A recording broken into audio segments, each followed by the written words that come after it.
Welcome back to MMA Al Dente. I am the guy who picked Charles Oliveira to defeat Frankie Edgar. And I'm here to talk about Rinya Nakamura versus Carlos Vera. Rinya Nakamura is 8-0 as a pro. He's 28 years old, and he's got 1 inch of height, but giving up 1.5 inches of reach to 36-year-old Vera, who is 11-3 as a pro.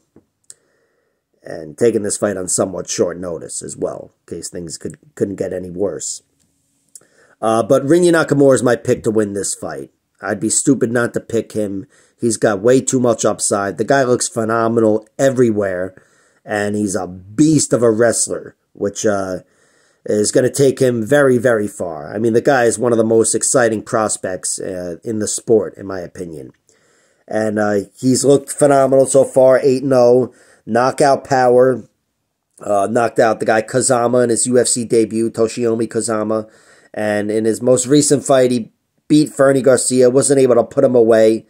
But Fernie, despite how he looked a week or two ago, he's a very durable guy, and Rinya Nakamura was dominant on him, all over him, put him in every choke, and showed he can do so for 15 minutes. The guy's just a beast, and I'm waiting to see any hole in his game. Carlos Vera, he's 11-3. I think 2 losses come by submission and 1 by decision, all to good fighters.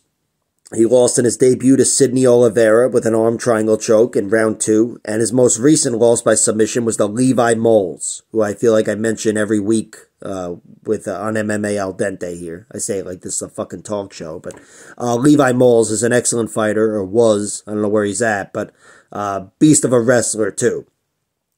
And the other loss is to Greg Fisher. Capable fighter, made it to the LFA level, and a guy with a good record, not some bum. And that guy won a decision.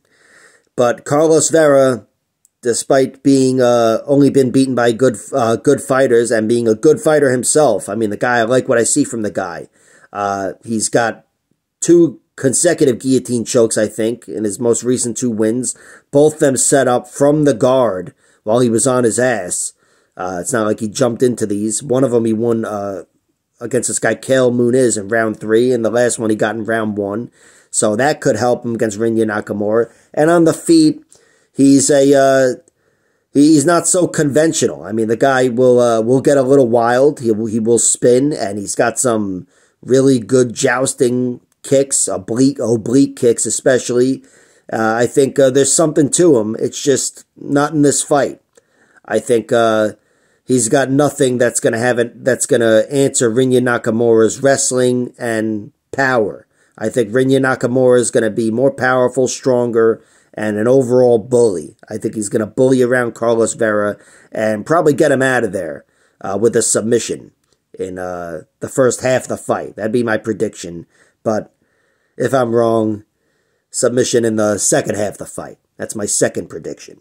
But I've got Rinya Nakamura bullying around Carlos Vera to an eventual finish. I do think Carlos Vera, yeah, he has lost 2 of his 3 losses by submission, and he's taken this fight on short notice against a very dangerous, horrible matchup, in my opinion. So Rinya Nakamura by submission, call it round 2, is the pick. And the bets will be on Carlos Vera, because I'm not fucking betting on anybody at minus 1,000, or whatever he's at right now. Like, share, subscribe, all that horse shit.